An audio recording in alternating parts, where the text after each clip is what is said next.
New American Liberty League. Listen, I know I don't have the face for videos or the voice for podcast. So to all three of you that are going to watch this, I'm sorry. I am Daniel Leonardo Hernandez, D. Hearn. This is my son, Emil Alexander Hernandez, in whom I am well pleased. Episode 16, Part 2.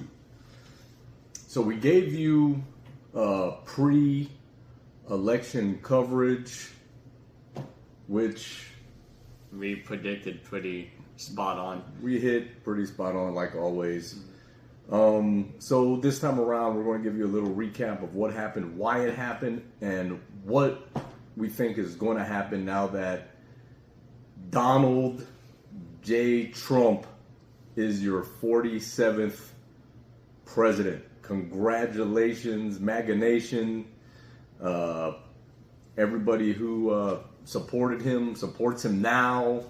Whether you've been with him since 2016, whether you're new to him, congratulations. It is going to be I think it's going to be a good 4 years. I'm going to give you guys some warnings, but I do think it's going to be a good 4 years. Emil, any thoughts on yesterday? What you saw with the presidential election? What you saw in Florida? Your first election? Stayed up all night with me watching the coverage. What? Give me some thoughts. I thought it was great. I want to give a shout out to Ron DeSantis because I think he was the one that made the big push on making Amendment 4 fail. He even managed to make Amendment 3 fail, which I thought was going to pass with no hesitation. I thought Republicans and Democrats both enjoy Reid, and I guess it ended up being blocked. So congrats on that. Senator Rick Scott recalled winning. He won. It looks, as of now, like Republicans are going to get the presidency, the Senate, and the House. And if we see that, we're going to have a booming economy for 2 years. I'm assuming wars are going to end very quickly once he takes office. Illegal immigration is going to go down. I think voting from here on out is going to be a lot more legitimate. I think he's going to try making it harder to steal. Mm-hmm. And just back into terms of last night, there was some shady stuff that seemed like it was happening in Georgia, and I believe Philly. One other place, Philly. Mm-hmm. But Republicans got on it quick. They were the ones to find it in Philly, and I think they did well at managing that. I agree 100%. I think a lot of what we saw last night with the numbers being so legit made me think of two things. The numbers we saw last night were closer to what 2020 really was without all the cheating. I agree.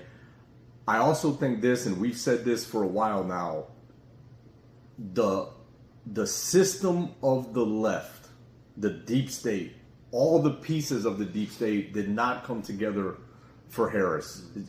They have a better puppet in California and Gavin Newsom, and we are starting our 2028 coverage right now. In 2028, the whole system will be behind Newsom. They may have to come up with new ways to cheat, because I do think Trump and the Republicans will go a long way to putting some things in place that will make it harder to cheat.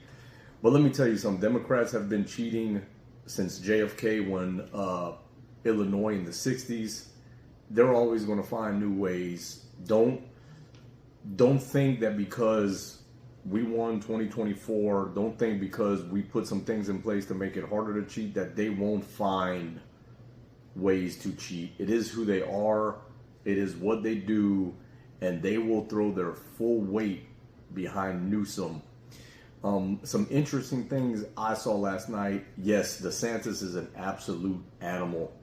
I would love to see how he would run a national campaign, because he, like me, did not believe in all the abortion numbers. I never believed that there was this humongous pro-abortion vote that Democrats were running on and that some Republicans, including some in Florida, were running from. I think DeSantis is showing the Republican Party, and maybe Trump in some ways, even though I don't think at his core he's not pro-abortion, he's not pro-life, he's somewhere in the middle. I think DeSantis and maybe Trump in some ways are showing that you could be populist and conservative at the same time. If you teach these things, if you run on being pro-life and not run from it, you can reach people, and you could reach people and realize that America is still right of center as a country. You just have to believe it, you have to be confident in it, and you have to teach it. And I think DeSantis has done an unbelievable job of mixing the populist movement, the conservative movement, and the libertarian movement as one in Florida. And that's why they called Florida last night by 8:05. I was going to say, I think it was the earliest state called. Oh, Kentucky, after Kentucky. Yeah, there was the obvious ones, Yeah. they called super early. I want to mention, when you talked about taking head on, there were other states that were trying to pass an Amendment 4 type of bill. Mm-hmm. 2 of the other states, I believe, failed, but 2 of them passed. And they say the two that passed actually had Republican governors. And they were going for it. And they weren't really telling people to say no to it. So it ended up passing. That's right. And they were being too soft instead of taking the Ron DeSantis That's approach. right. As to where in Nebraska, they were also taking the Ron DeSantis approach, and the voting turned out to be more pro-life. So, listen, don't run from conservative issues. To tie that in, I think another thing we saw last night is being a little mischaracterized. The Spanish vote was, I think, 10% higher for Trump compared to 2020, especially amongst Spanish men. The Black American vote was higher compared to 2020, especially amongst Black American men. The Catholic vote was higher for Trump, especially compared to 2020. I think what we're seeing, they keep wanting to talk about every demographic.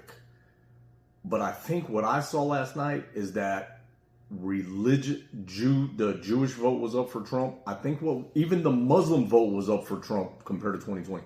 I think what we saw last night is the Republican Party is becoming the party of masculine men and religious people, not just Christians. If you are a godly person, people are starting to realize you cannot vote Democrat and be a godly person. And, to me, that's huge. God is good. And, me and Emil, we've hit on this before. And when you start to look at things with a little bit of time, a little bit of distance and some perspective, you understand God's plan and why 2020 had to go down the way it did. Any thoughts on the cheating in 2020, losing 2020 actually being a good thing? Yeah, so we actually talked about this in our part 1. And I think we've talked about this in other episodes. I think him losing in 2020, I think he's going to come back more conservative now and more anti-government. And I think his staff is already reflecting that, which we've talked about, Ron Paul, Elon Musk. And I think yesterday it even more affirmed that 2020 was rigged. And I want to point out something that I found interesting, which is you talking about the Jewish vote.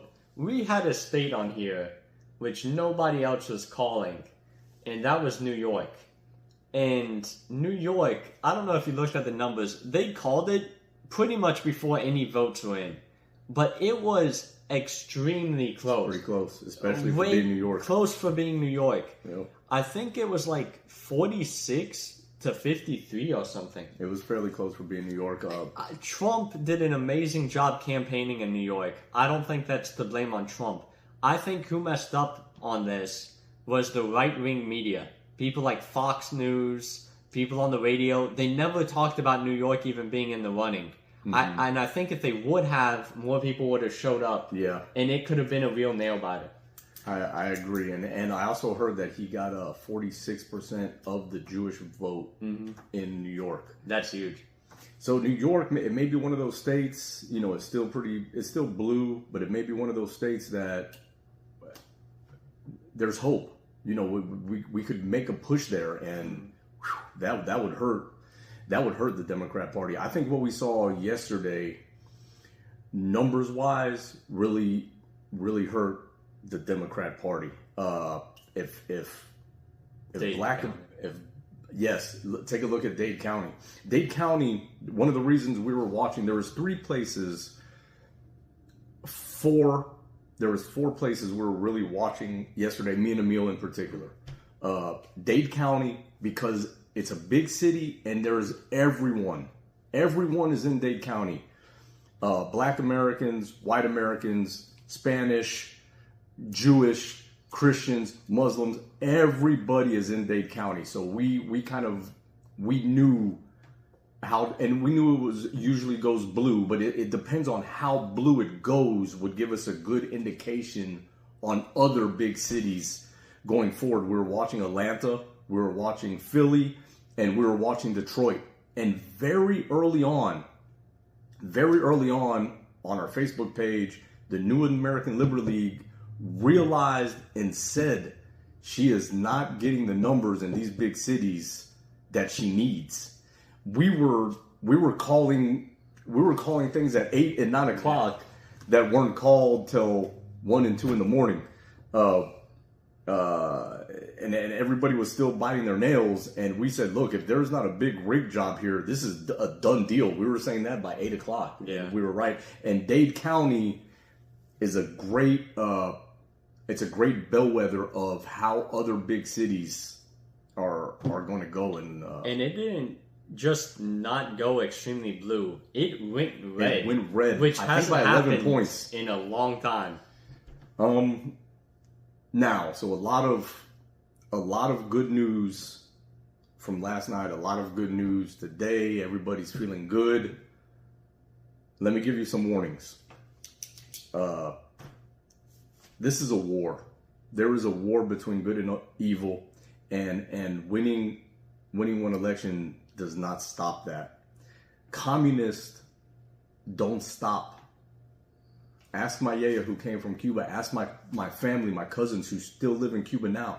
Communists do not stop. They don't stop. The leftist deep state still controls Washington, D.C., and top to bottom control every government agency. Most government workers on a federal level, on a state level, on a city level, on a county level are all leftist Democrats. So don't think this is over. Don't buy in. Now that Democrats lost, they've been calling us evil. They've been calling us Nazis.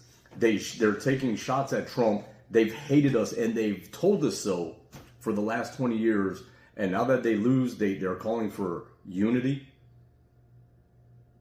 There is no unity. Don't buy into that. Don't call for that. We don't want to be united with these people. We want to beat these people. Had they won last night, they would be twisting the dagger today. Mm-hmm. There would be no calls for unity. They wouldn't want unity. We would be Nazis. They were calling us racist even yesterday, talking about white women. White women not showing up. That's right. We had to watch some MSNBC just to see what the enemy was saying. Oh, it felt so dirty. But we had to, because we are the biggest names, and we are the right-wing media. Let's face it. Mm-hmm. Let's face it. The voice of We are the voice of the right-wing media, obviously, with all 4 viewers. So listen, so the war is not over. Be careful with these calls for unity. Don't take your foot off of the gas. That's one thing I would say. When you're in a war, and you're winning the battle, you've won a battle, don't take your foot off of the enemy's throat. We look at the numbers. Look at the numbers with Black American voters. When we get our message out there and we explain limited government and we explain conservatism and we explain why a free market works for everyone, people come around. People come around. The mainstream media, and I think we saw this last night, other than watching MSNBC, because we had to, we weren't watching the mainstream media. No. Blaze TV. Mostly Blaze TV, InfoWars. We were watching and getting our information from other places. The mainstream media, still 100% controlled by the left. Thank God they don't have the pull. They don't have the pull they used to. Look at how much Joe Rogan affected this election. Maybe look at X. I think over the course of Elon Musk, JD Vance, and Trump, he had something like 100 million views across all 3 episodes. That's massive. Off one person. If you do the math, that's 87. That's 147 years of MSNBC's combined. They would have to combine their ratings for 147 years if you do the math. So that the mainstream media, I think what you're going to see now, you're going to see a very desperate and dangerous left wing. They're already dangerous. It's nice and quiet outside today, but don't be surprised if at some point between now and January there's riots. These are dangerous people. No matter what they tell you, the party of joy, the party of mostly peaceful protest. We've said this. We said it 1,000 times. Look at the stats around the nation. These are dangerous people that love violence. I want to mention one more thing when you talked about putting the foot on the gas. Now, if we end up winning the House, which hopefully we will, if we control the House, the Senate, and the presidency, that means there's one last thing left to focus on, and that is your local elections. Make a big push there. Make that a stronghold. Even if you're in a blue city like we are, this upcoming mayor election or upcoming county elections, let's try to switch these blue cities. Let's try making this red wave even more explosive than it already is. Yep, I agree. And they spend all kind of money on, George Soros's money is in all kind of local judges, school boards, county commissioners. They spend a lot of money local. We gotta match that energy locally, like Emil said. Moving forward, Emil, we talked about this last episode, but now it looks like we got White House, House and Senate, at least for 2 years. What do you think the first things Trump is going to do is? What do you think it's going to be important for him to do? And what is your wish list?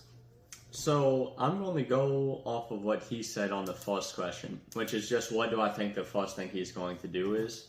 And I think the first thing is he's going to try to lock down the border again, stop all these illegal immigrants coming in. Then I believe he's going to cut income taxes down drastically and increase import tax, which we can talk about how good the import tax thing is. I don't know. But I think those are his first 3 main things. Of course, he's going to put different people in offices, get everything situated, like managing rise. And I kind of think that's initially the main thing. And what was the second one? What do I think he's going to do first? What is most important for him to do? What is most important for him to do? I think cutting income tax would be incredible. If he actually does that, I think the economy is going to skyrocket. I believe allowing for mining of oil in America again is going to be amazing for the country. Of course, I also believe he's going to end the wars. I think he's going to allow Israel to give them the green light to go all in. And I think when it comes to Ukraine, he's going to try to discuss something with Putin and Zelensky.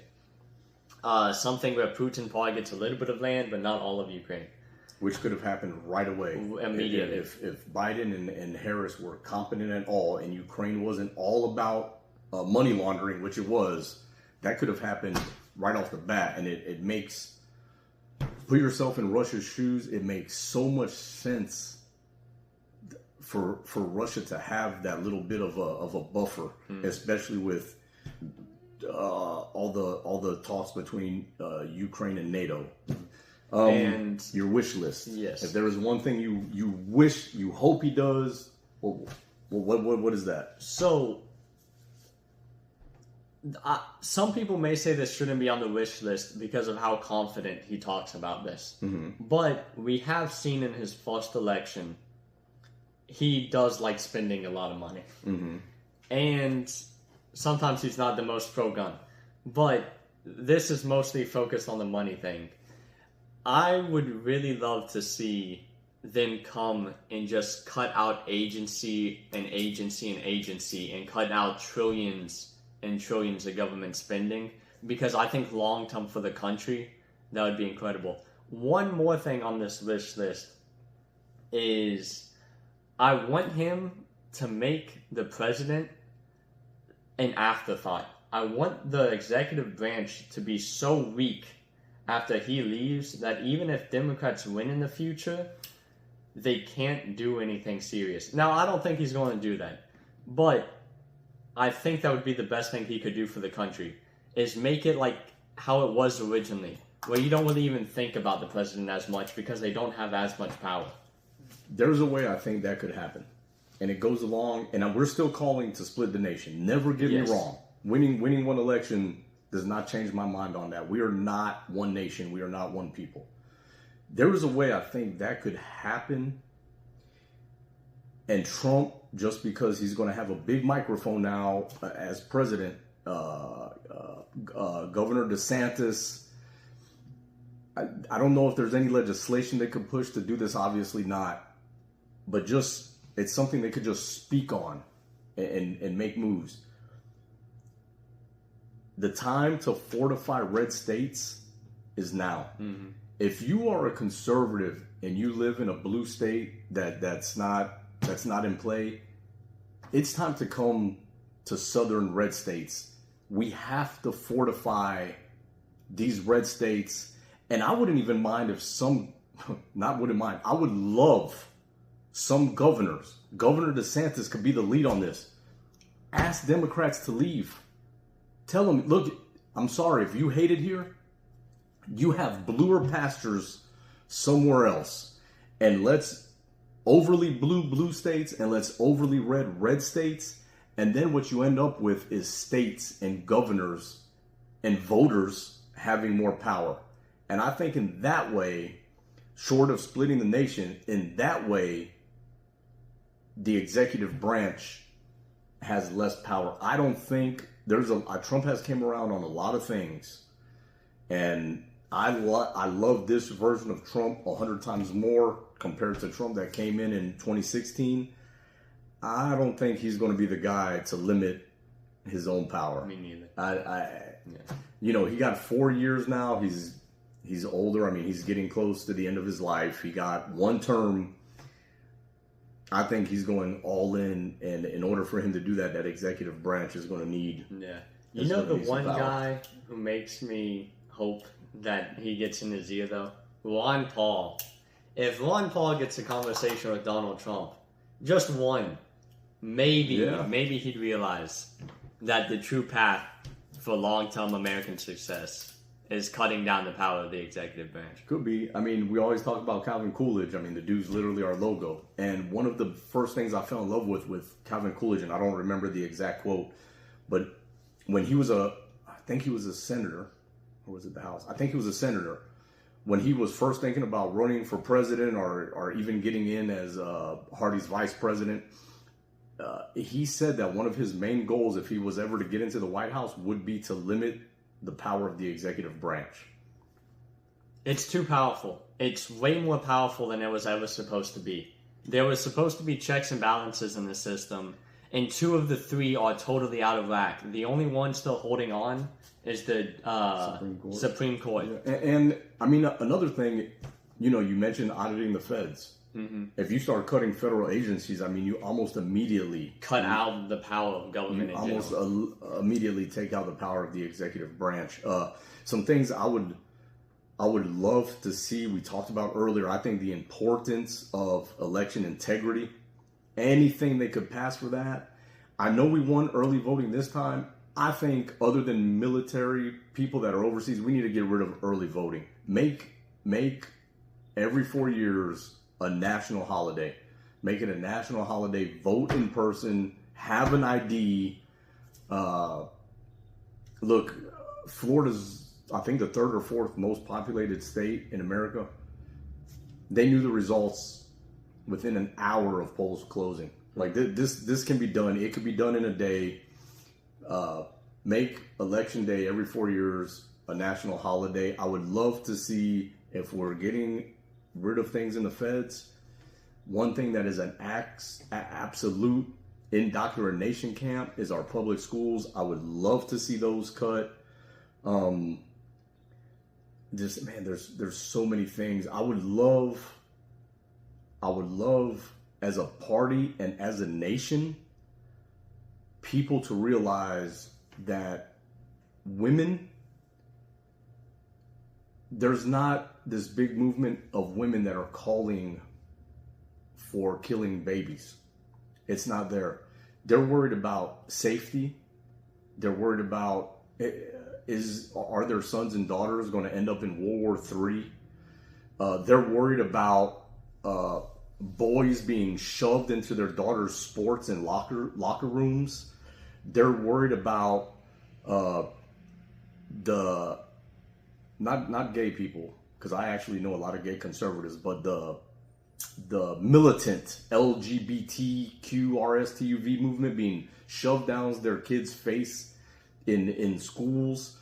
I hope that as a nation we realize that these women that we think only care about abortion one way or another, their minds are on 1,000,010 things, no different than men. They are not one-issue voters. And I hope as a nation and a party moving forward, we give them that kind of credit. I think in a big way, yes, last night, I think they saved this nation for 4 years. Mm-hmm. Those kind of women. Yeah, I agree. I think one thing I want to add on to this is I think this election proved that Democrat strategy that they've been trying to push for 4 years really hard after COVID did not work. The pandering to LGBTQ agenda, all of this woke stuff, I think it's clear that did not work out as well as they wanted. And I think in the future they're going to have to switch that up. And I think one interesting thing about this would be the way they could switch it up is just by rigging it more. That's why I think it's going to be interesting to see. Yeah. It's going to be interesting to see if this woke garbage really takes a back seat in the Democrat Party, or if they go even harder at it. I think they have to become more conservative. I think two things could have happened last night. If Trump lost, I think Republicans would have gone softer, which would have been awful. But I think they would have gone softer if Trump lost in 2028. But now I think Democrats, they didn't just lose. They lost really badly. Like, look up the numbers. It's not good. They have got to come more towards the center or towards being conservative again. Like Bill Clinton, at least, I would imagine. I'd also like to give Bill Clinton he was a populist. Bill Clinton was a populist. They're issue by issue. Clinton and Trump aren't very far off. And Bill Clinton was actually, other than the personal stuff, other than the overuse of the FBI and certain agencies. Waco was disgusting. Waco, yeah. Other than those kind of things, Bill Clinton was not a bad president. He was a populist. Two other groups I would love to give credit to, and they're sitting right here. People my age, Rush babies. Us that grew up, kind of came into our time during and right after 9/11. We grew up with Rush, and we grew up knowing who the left was and wanting to actually fight back. Look at JD Vance. We're moving into these positions of, we're moving into these powerful positions, and we're getting to that age where we're in a lot of people's ears. Look at a lot of people that were on the stage last night with Trump. They were, late 30s, somewhere between their late 30s and late 40s, and rush. Look at us online. Look at shows like this. I always say the big names are great, but you win the nation by millions and millions and millions of people finding 40 like-minded people at a time. Mm-hmm. People like us online.